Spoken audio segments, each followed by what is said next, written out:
வணக்கம் உறவுகளே. இன்னைக்கு நம்ம சமையலறையை தூய்மை செஞ்சுட்டு சமைச்சுக்கிட்டே ஒரு சிந்தனை கருத்தை பார்க்க போறோம். ஒரு சிந்தனை கருத்தோட நம்ம ஆரம்பிக்கலாம். இந்த சிந்தனை கருத்து உங்களுக்கு பிடிக்கும்னு நினைக்கிறேன்.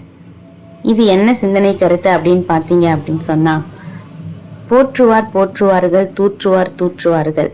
இதை சொல்லும் போதே உங்களுக்கு தெரிஞ்சிருக்கும், மற்றவர்கள் நம் மீது விமர்சனம் செய்வது அதை பத்தி தான் நம்ம சொல்றோம். விமர்சனம் செய்யறவங்களோட விமர்சனம் தரமான விமர்சனமா இருந்தா அதை நம்ம மதிக்கணும். தவறா நம்ம செய்திருந்தா அதை மாத்திக்கணும். ஒருவேளை நம்ம செய்த விஷயம் சரியாக இருக்கும் பட்சத்தில் அவர்களின் பார்வையில் அது தவறாக தோன்றினால், மற்றவர்கள் சிறப்பாக வாழ்த்திய இடத்திலேயே அவர்கள் தூற்றுவது போன்ற செயல்களை செய்வார்கள். அந்த விமர்சனத்தை நாம் ஏற்றுக்கொள்ளக்கூடாது. அதை நாம் புறம் தள்ளிவிட்டு நம் வேலைகளை நாம் தொடர்ந்து செய்து கொண்டே இருக்க வேண்டும். அவர்களின் விமர்சனம் நம் மனதை பாதிக்க கூடும். அது இருந்தாலுமே அதை ஒரு ஓரமாக புறந்தள்ளிவிட்டு நம் வேலைகளில் நாம் முழுமையாக கவனம் செலுத்த வேண்டும். அப்பொழுதுதான் நாம் செய்ய வேண்டிய காரியமும் வெற்றி பெறும். இதுக்கு ஒரு நல்ல உதாரணம் பட்டினத்தாரோட வாழ்க்கையில நடந்த ஒரு விஷயம், நான் படிச்ச ஒரு விஷயம் நான் உங்ககிட்ட ஷேர் பண்றேன்.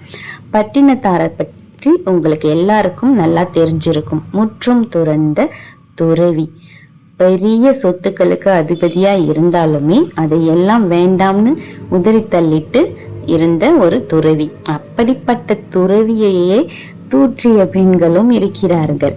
அதற்காகத்தான் இந்த ஒரு சிறுகதை.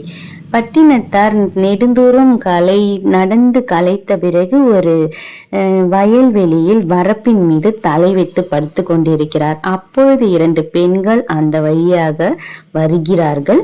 அந்த பெண்கள் தாண்டுவதற்கு வழி இல்லாமல் இவர் படுத்து இருப்பதால் அந்த பெண்கள் பார்வையில் ஒரு பெண் சொல்கிறார், ஐயோ வழியில் மகான் படுத்திருக்கிறார் அப்படின்னு சொல்லிட்டு. இன்னொரு பெண் சொல்கிறார், யார் இவர்? இவரா மகான்? நம் வழியில படுத்திருக்கோம் அப்படின்னு கூட தெரியாம இஷ்டத்துக்கும் படுத்து தூங்கிட்டு இருக்கான். இவனா மகான்? பெரிய தலகாணிய வச்சு சொகமா தூங்கறதுக்கு போல தூங்கிட்டு இருக்கான். இவனா மகான்? அப்படி என்று அவன் இவன் என்று பேசுகிறார். அதையும் தாண்டி அவர்கள் சென்று விட்டார்கள்.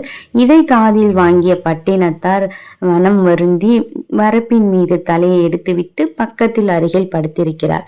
திரும்பிய பெண்கள் அதே மகானை பார்த்துவிட்டு, ஐயோ பாவம், இந்த மகான் நீ சொல்லிய வார்த்தையினால் மனமுடைந்து கீழே இறங்கி படுத்திருக்கிறார் அப்படி என்று ஒரு பெண் சொல்கிறாள்.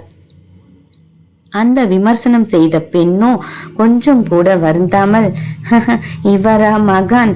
அடுத்தவர்கள் என்ன பேசுகிறார்கள் என்று ஒட்டு கேட்டு அதன்படி அடுத்த வேலையை செய்கிறவர் இவரா மகான் அப்படி என்று சொல்கிறாள். நல்லது செய்தாலும் காலமில்லை, சொன்னதை செய்தாலும் காலமில்லை. விமர்சனம் செய்யும் வாய் செய்து கொண்டு தான் இருக்கும். அதனால் உறவுகளே, நாம் மற்றவர்கள் செய்யும் விமர்சனம் நமக்கு நல்ல விஷயமாக இருந்தால் அதை மாத்திப்போம். நல்ல விஷயம் இல்லாமல் தேவையில்லாமல் நமக்கு மீது தூற்றுவது போன்ற விமர்சனம் செய்தால் அதை இறைவன் பாதத்தில் வைத்துவிட்டு நம் கடமைகளை செய்வோம் என்று கூறி நம் சமையலை முடித்து கொண்டு இந்த சிந்தனை கருத்தையும் முடித்து கொண்டு அடுத்த வீடியோவில் சந்திக்கும் வரை நான் உங்களிடம் இந்த விடைபெற்று கொண்டு செல்கிறேன். வீடியோ பிடிச்சா லைக் பண்ணுங்க, மறக்காம சப்ஸ்கிரைப் பண்ணுங்க உறவுகளே. டாட்டா.